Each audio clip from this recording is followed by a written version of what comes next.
Nagaaniif araarri jaalallee waaqayyoo bakkaaf kallattii ulaa jirtan hundumaatti isiniif haa ta'u. Hordoftoota YouTube chaanaala kiyyaa akkam jirtu nagaa keessanii? Ani nagaa kootii waaqayyoof galanni guddaan haa ta'u. Inni nagaa koof nagaa keessan baay'isee galataa fi ulfina guddaa haa argatu. Hordoftoonni amantaa kiristaanaa hordoftan baga ayyaana faasigaa qabaatiin isin ga'e isiniin jechuun jaalladha. Biyya alaaf biyya keessaarra kan jirtan hunduma keessaniin baga geessanii inni qabaasaatiin isin ga'ee hiikaasaatiinis isin haa ga'u isiniin jechuun barbaada. Maatiif firoota keessan hundumaa waliin baga geessanii baga geenyee isiniin jechuun jaalladha. Egaa baay'ee keessanitti guyyaa akkana ayyaana biyyarraa maatiin ayyaana kabajanii dabarsan isinitti akka dhaga'amu beekamaadha.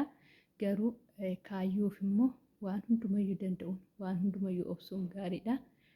Kaayyoof okkoluun naafummaa miti jee mitiidha faarfataan. Kaayyoo keessaniif ciniinnattanii guyyaatti isinii ayyaana maatii keessan biratti maatii keessan waliin dabarsitan isin dhufaa.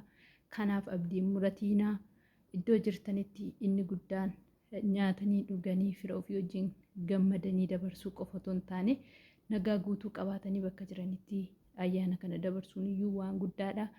Kanaaf bakka jirtan hundumaa keessatti gammachuu qabaadha. Haalli kamiyyuu jiraatu wanti kamiyyuu yoo jiraate kaayyoo keessan ilaaltanii waan manaa baatanii fi ilaaltanii fuuldura keessan ilaaltanii deemuun immoo isiniif gaariidha.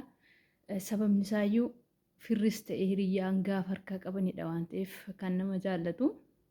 Gaafa harkaa hin qabne firris hiriyyaanis kan koottuu na biratti ayyaana dabarsii namaan jedhuyyuu tarii jira tarii immoo hin jiru. Isa kanaafi kaayyoo keessaniif jiraadha. Ayyaanni kamiyyuu haa ofuu haa darbu dhimma isaa hin godhatiina. Ijoollee baay'een gaafa maatii keessan biratti dabarsuu abdan ijoolleen boossan jirtu. Ijoolleen isinitti dhaga'ame ijoolleen baay'ee gadditan jirtu. Dhugaa waan tokkoyyuu isinitti hin fakkaatiin kaayyoo keessaniif jiraadha. Gaafa kaayyoo keessan galmaan gaattan gaafa waaqayyo isin gargaar immoo galtanii guyyaatti isin maatii keessan waliin biyya keessan keessatti gammadanii dabarsitanii isin dhufa waan ta'eef abdii hin muriinaa isiniin jechuun jaalladha.